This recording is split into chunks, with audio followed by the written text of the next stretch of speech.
ನಿನ್ನೆ ಮುಗಿದ ಮಕರ ಸಂಕ್ರಾಂತಿಯ ಉತ್ಸವ ಹೊದ್ದು ಮಲಗಿದ್ದು ಮರುದಿನದ ಹಗಲನ್ನು, ಅಂದರೆ ಇವತ್ತಿನ ಹಗಲನ್ನು. ಮುಗಿದ ನಿನ್ನೆ ಎದುರು ನೋಡುತ್ತಿದ್ದದ್ದು ಇವತ್ತಿನ ಹಗಲನ್ನೇ. ಕಣ್ಮುಚ್ಚಿ ನಾನು ಕನಸು ಕಂಡದ್ದು ಇವತ್ತಿನ ಈ ಹಗಲನ್ನೇ. ಏಕೆಂದರೆ ಇವತ್ತು ಹಗಲೋತ್ಸವ. ಬೆಳಗಾಗುತ್ತಲೇ ನಾನು ಪುನಃ ಅಪ್ಪನ ಹೆಗಲೇರಿ ಉತ್ಸವಕ್ಕೆ ಹೋಗುವ ಹೆಗಲೋತ್ಸವ. ಈ ಒಂದು ದಿನಕ್ಕೋಸ್ಕರ ನಾನು ಇಡೀ ವರ್ಷ ಕಾಯ್ತಿದ್ದೆ. ಈ ಒಂದು ದಿನ ನನ್ನ ತನು ಮನ ಎಲ್ಲ ಹಗಲೇ ಹಗಲು. ಅಂಥದ್ದೇನಿತ್ತು ಇದರಲ್ಲಿ?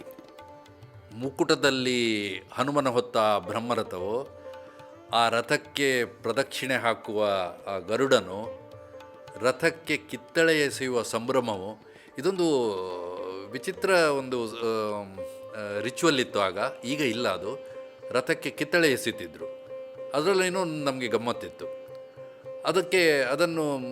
ಅದರ ಆ ಕಿತ್ತಳೆ ದಾಳಿಗೆ ಬೆನ್ನು ತೋರುವ ಆ ಮಾಣಿ ಭಟ್ರು ಕೂಡ ಒಂದು ಬುಟ್ಟಿ ಹಿಡ್ಕೊಂಡು ಕೂತ್ಕೊಳ್ತಿದ್ರು. ಆದರೆ ನಂಗೆ ತೋರ್ತಾ ಅದು ಯಾವುದೂ ಅಲ್ಲ, ಮತ್ತೆ ಅಪ್ಪನ ಹೆಗಲೇರುವ ಆ ಗತ್ತು, ಅದೇ ನನಗೆ ಸಂಭ್ರಮ ಇತ್ತು. ಈ ಹಗಲುತ್ಸವದ ಇನ್ನೊಂದು ವಿಶೇಷ ಅಂದರೆ, ನಾವೆಲ್ಲ ಚಿಕ್ಕ ಮಕ್ಕಳಲ್ಲ, ನಮಗೆ ಅಜ್ಜ, ಅಜ್ಜಿ, ದೊಡ್ಡಮ್ಮ, ದೊಡ್ಡಪ್ಪ, ಮಾಮ, ಚಿಕ್ಕಪ್ಪ, ಚಿಕ್ಕಮ್ಮ ಇವರಿಂದೆಲ್ಲ 4 ಆಣೆ 8 ಆಣೆಗಳ ಉತ್ಸವದ ಖರ್ಚಿನ ಒಂದು ನಾವು ವಸೂಲಿ ಮಾಡ್ತಿದ್ದೆವು ಅವ್ರ ಹತ್ರ. ಒಂದು ರೀತಿ ಚಂದ ವಸೂಲಿ ಮಾಡಿದ ಹಾಗೆ. ಅದರಲ್ಲಿ ಸಿಗುವ ಆನಂದ ಒಂದು ಭಾರಿ ವಿಚಿತ್ರ ಆನಂದ. ಅದು ಒಂದು ಅದ್ಭುತ ಆನಂದ. ಅದು ಏನೋ ಒಂದು ದೊಡ್ಡ ಕೊಪ್ಪರಿಗೆ ಸಿಕ್ಕಷ್ಟು ಆನಂದ. ಅದು ಕನ್ನಡದಲ್ಲಿ ಇದು ಹೇಳ್ತೇವಲ್ಲ, ಅಂಗೈಯಲ್ಲೇ ಅರಮನೆ ಅಂತ, ಅಷ್ಟು ಖುಷಿ. ಬೆಳಿಗ್ಗೆ 8 ಗಂಟೆಗೆ ರಥಬೀದಿ ಸೇರುವ ತವಕ. ಮತ್ತು ಯಾಕಿಲ್ಲ, ಅಲ್ಲಿ ಹಗಲುತ್ಸವಕ್ಕೆ ಮಾತ್ರ ನಾನು ವರ್ಷಕ್ಕೊಮ್ಮೆ ಏರಿ ತಿರುಗುವ, ನಾವು ಕೊಂಕಣಿಯಲ್ಲಿ ಲಾಟಿ ಪಳ್ಳೆ ಹೇಳ್ತೇವೆ, ತಿರುಗು ಜೋಕಾಲಿ, ಜೈಂಟ್ ವೀಲ್ ಅಂತಾರಲ್ಲ, ಜೈಂಟ್ ಆಗಿರಲಿಲ್ಲ ಆಗ, ಒಂದು 4-5 ಮಾತ್ರ ಇತ್ತದು. ಅದರಲ್ಲಿ ತಿರುಗೋದು, ಅದು ವರ್ಷಕ್ಕೊಮ್ಮೆ ಮಾತ್ರ ಬರ್ತಿತ್ತು ರಥಬೀದಿಗೆ. ಮತ್ತು ಇನ್ನೊಂದು, ಆ ಬೆರಳಿಗೆ ಸುತ್ತಿಕೊಳ್ಳುವ ಒಂದು ನೀರು ತುಂಬಿದ ಪುಗ್ಗ, ಅದೊಂದು ರೀತಿ ಹೀಗೆ ಹೀಗೆ ಆಡೋದಿತ್ತು. ಅದರಲ್ಲಿ ಅದನ್ನು ಪಿಳ್ಚಂಡಿ ಅಂತ ಹೇಳ್ತಿದ್ರು. ಮತ್ತು ಶಾಂತಿ ಸುಧಾ ಒಂದು ಸಣ್ಣ ಹೋಟ್ಲು, ಶಾಂತಿ ಸುಧಾದಲ್ಲಿ ಅಲ್ಲಿ ಸ್ಟೀಲ್ ಕಪ್ನಲ್ಲಿ ಪಿಂಕ್ ಐಸ್ ಕ್ರೀಮ್ ಸಿಗ್ತಿತ್ತು.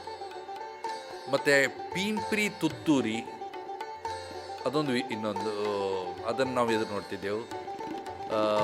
ಒಂದು ತೊಟ್ಟೆ ತುಂಬ ಒಂದು ಮುಂಡಕ್ಕಿ ಉಪ್ಕರಿ ಖಾರದ್ದು, ಅದು ಬಾಯಲ್ಲಿ ಕಣ್ಣಲ್ಲಿ ಎಲ್ಲ ನೀರು ಬಂದ ಮೇಲೆ ಬೊಂಬಾಯಿ ಮಿಠಾಯಿ ಅಂತ, ಈಗ ಕ್ಯಾಂಡಿ ಫ್ಲಾಸ್ ಹೇಳ್ತಾರಲ್ಲ, ಅದು ಬೊಂಬಾಯಿ ಮಿಠಾಯಿ ತಿಂತಿದ್ದು. ಆಮೇಲೆ ನಾವೆಲ್ಲರೂ ಕಸಿನ್ಸ್ ಹೋಗಿ ಮಿತ್ರ ಸಮಾಜದಲ್ಲಿ ಒಬ್ಬೊಬ್ಬರಿಗೆ 2 ಗೋಳಿ ಬಜ್ಜಿ, ಆಮೇಲೆ ಚೀಪ್ಲಿಕ್ಕೊಂದು ಬೆಲ್ಲದ ಐಸ್ ಕ್ಯಾಂಡಿ, ಮತ್ತು ಕೈಯಲ್ಲಿ ಕೊನೆಗೆ ಉಳಿತಿತ್ತು ಒಂದು 5 ಪೈಸೆಯ ಒಂದು ನಾಣ್ಯ. ಅದು ನಮ್ಮ ತಂದೆಯ ಒಂದು ಏನೋ ಒಂದು ಶಿಸ್ತಿನ ಕ್ರಮ ಇತ್ತು. ಒಂದು 5 ಪೈಸೆ ಆದರೂ ಉಳಿಸ್ಲೇಬೇಕು ಅಂತ, ಮತ್ತು ಅದನ್ನು ತಂದು ಮನೆಯಲ್ಲಿ ಡಬ್ಬಿಗೆ ಹಾಕಬೇಕು ಅಂತ. ಸೊ ಆ 5 ಪೈಸೆ ಉಳಿತಿತ್ತು. ಇಷ್ಟೆಲ್ಲರ ನಡುವೆ ಆ ಗರುಡ ಮೇಲೆ 3 ಸುತ್ತು ಸುತ್ತಿದ್ದು, ಬ್ರಹ್ಮರಥ ರಥಬೀದಿಯ ಸುತ್ತಿದ್ದು, ನಾವೆಲ್ಲ ಕಿತ್ತಳೆ ಎಸೆದದ್ದು ಎಲ್ಲವೂ ಪ್ರಾಸಂಗಿಕವಾಗಿ ಬಂದು ಹೋದಂತಾಗಿ ಇರ್ತಿತ್ತು. ಇದು ನನ್ನ ಸಂಕ್ರಾಂತಿ ಅಂದರೆ ಹೀಗಿರ್ತಿತ್ತು. ನನ್ನ ಹಗಲುತ್ಸವ, ನನ್ನ ಹೆಗಲುತ್ಸವ ಹೀಗಿರ್ತಿತ್ತು. ಈ ಸಂಕ್ರಾಂತಿಯ ಎಲ್ಲ ಗಮ್ಮತ್ತು, ಗೌಜಿ, ಗಲಾಟೆ, ಸಂಭ್ರಮ ಎಲ್ಲವನ್ನು ಒಂದೇ ವಾಕ್ಯದಲ್ಲಿ ಹೇಳಬೇಕಾದ್ರೆ ನಾನು ಹೀಗೆ ಹೇಳ್ತೇನೆ. ನನ್ನಂತಹ ಒಬ್ಬ ನೆಲಕಡಲೆಯನ್ನು ಕೂಡ ಗೋಡಂಬಿಯಾಗಿಸ್ತಿತ್ತು ಈ ಹೆಗಲುತ್ಸವ.